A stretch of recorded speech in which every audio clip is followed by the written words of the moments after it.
WWE Day 1 is in the books, and we have a brand new WWE World Champion.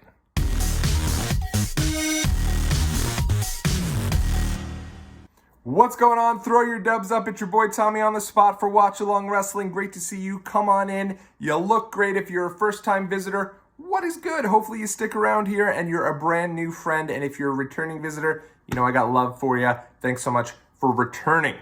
All right, so WWE Day 1 is in the books. The very first pay-per-view offering, or should I say premium live event offering from WWE this year on the very first day of the year. And I actually thought overall things were a success. I love the idea of the New Year's Day pay-per-view. It's going to take a little while. I know they changed the name from pay-per-view to premium live event on Peacock, and I apologize for continuing to call it a pay-per-view, but I'm used to calling it that. With that being said, I thought that it was a lot of fun to have something to look forward to here on New Year's Day. I kind of went on Twitter, which you can follow me at Watchalong Tommy, and said that, not much on New Year's Day. There's not too much to sink your teeth into, so I love the idea of having a wrestling pay-per-view to look forward to at the end of the day. And I did just that. With that being said, I know some people were like, wait a minute, what about the bowl games? What about the college basketball? What about the Winter Classic? Didn't mean any disrespect, but with that being said, I feel like New Year's Day is kind of just a day to relax, to lounge around. And so having something to look forward to at the end of the day was nice. And I thought that that really showed from the crowd there last night. Atlanta was Hotlanta for WWE. This crowd showed up. They were ready for a great show. They were in wonderful spirits, hot for every single thing throughout the night.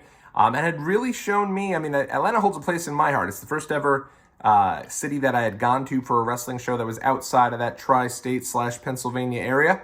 It's the first WrestleMania I ever went to at WrestleMania 27. So I knew Atlanta was going to bring it, and they did not disappoint. They were awesome, and I hope that WWE sees that and wants to go back to a city like that. Really, they've had a couple. I thought Detroit was also really good and an underrated town for WWE. Just, I think it was last week for Raw, maybe the week before, but I think they've done a great job in going to cities that are clearly excited to be there. So really nice to see. And Atlanta, they made every single thing on that show last night just amplified with how into every single thing they were. So let's break down everything. Obviously, the biggest news coming out of the entire event, not even related to anything in WWE, Roman Reigns yesterday announced that he had unfortunately tested positive for COVID-19, was obviously pulled from the show. But, in the large scheme of things, who cares, right? I love Roman. He's a big part of the show. But at the end of the day, I care about the guy. And I hope that he's okay. His health is much more important than him being a part of the show or him not being on the show. I wish him a speedy recovery. Obviously, everyone knows, well-publicized, that Roman Reigns also, had a couple of bouts with cancer. And so, hopefully takes care of himself. Hopefully is able to...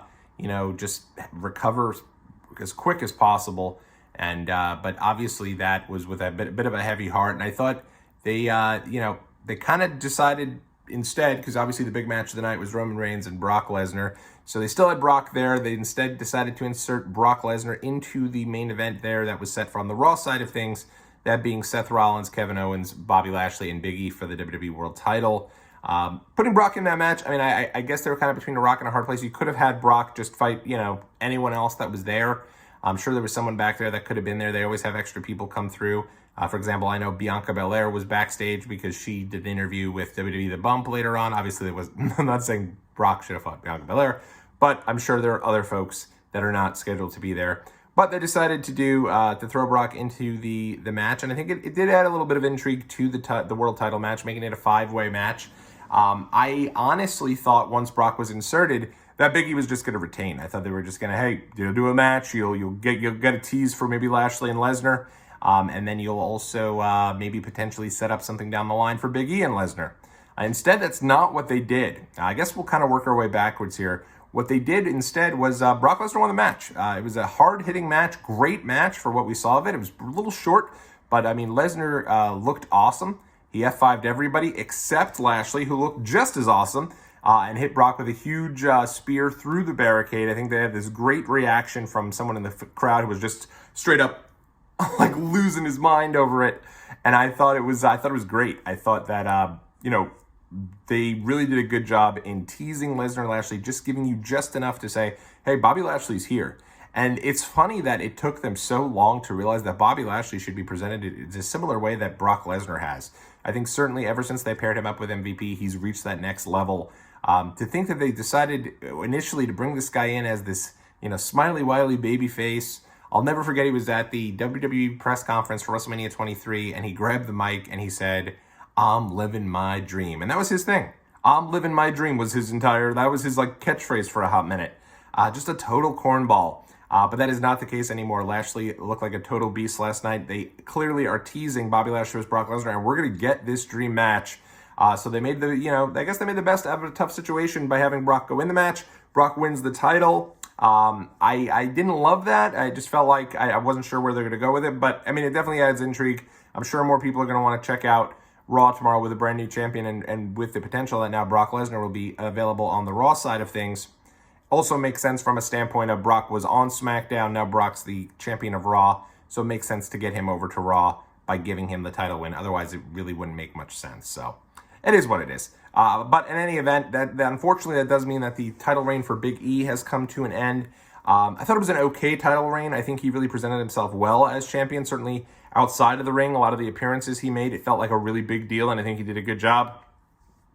My fear with him is that he's going to fall back down into the mid-card there. Him taking the pinfall kind of signified that to me. And very clearly the new direction on Raw is going to be Lashley and Lesnar. So hopefully Big E, this isn't just a one and done for him and they don't just kind of give up on the guy, because I thought he did a pretty good job.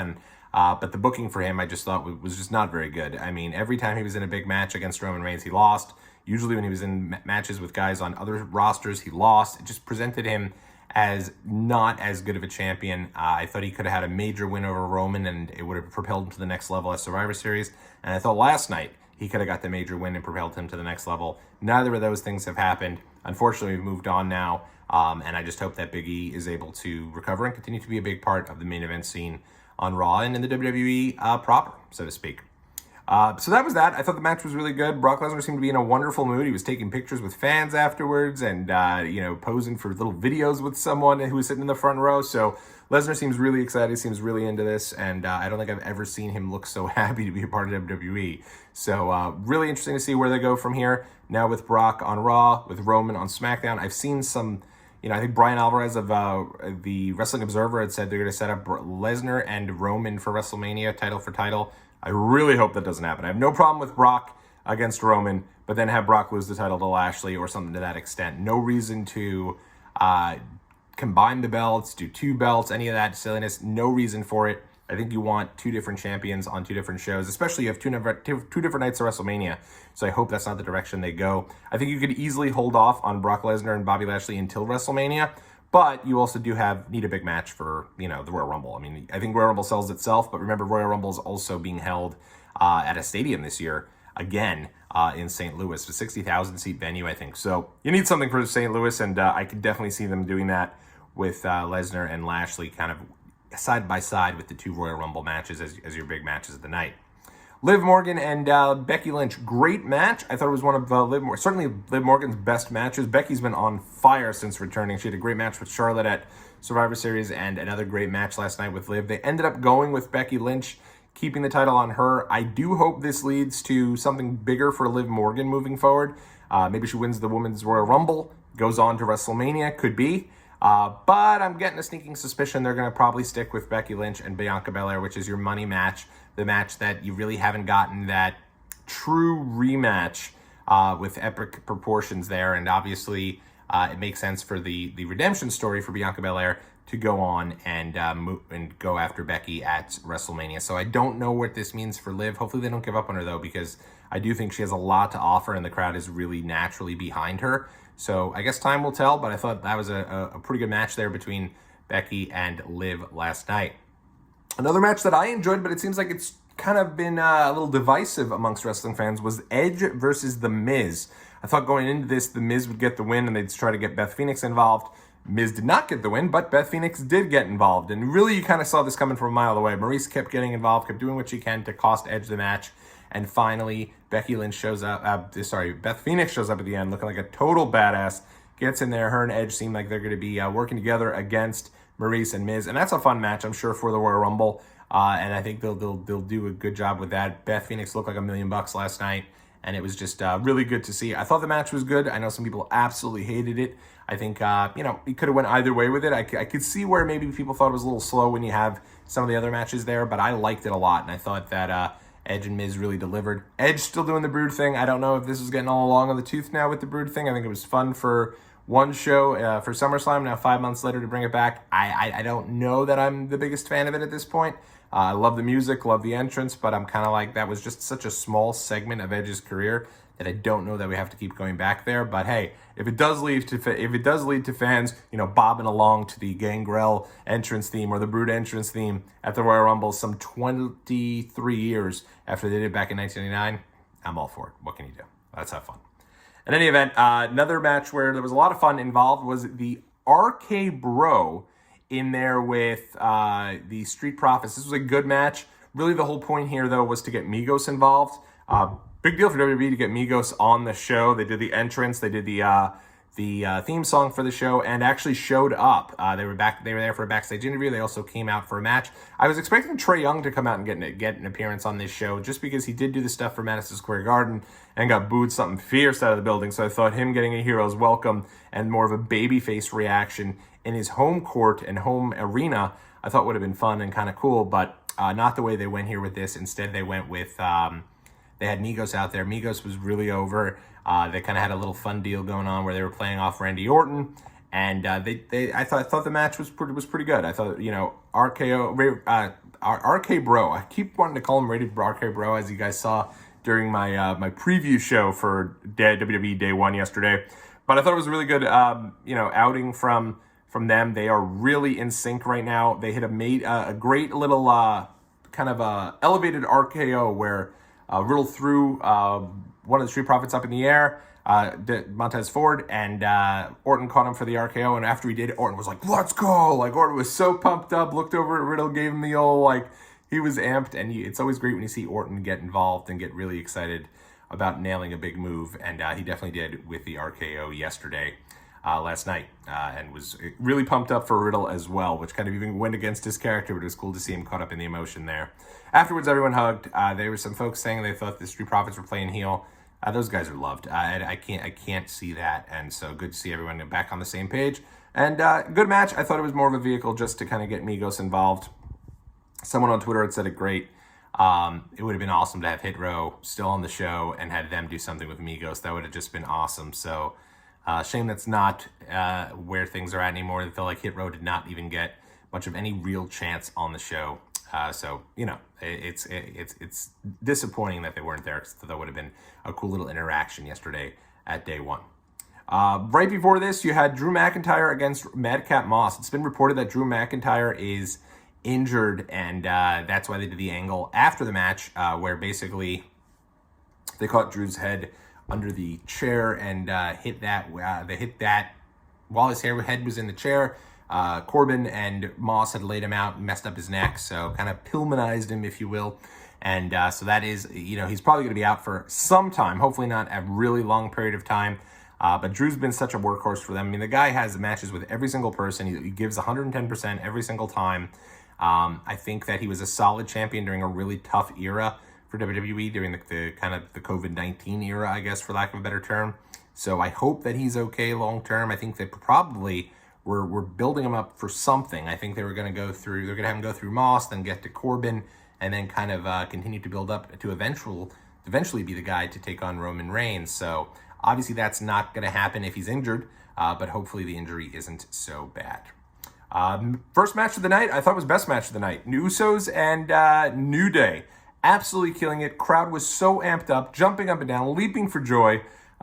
So many "this is awesome" chants. And I thought they killed it. They were about 20 minutes. They had a really strong match there. Those guys can go all day, every day.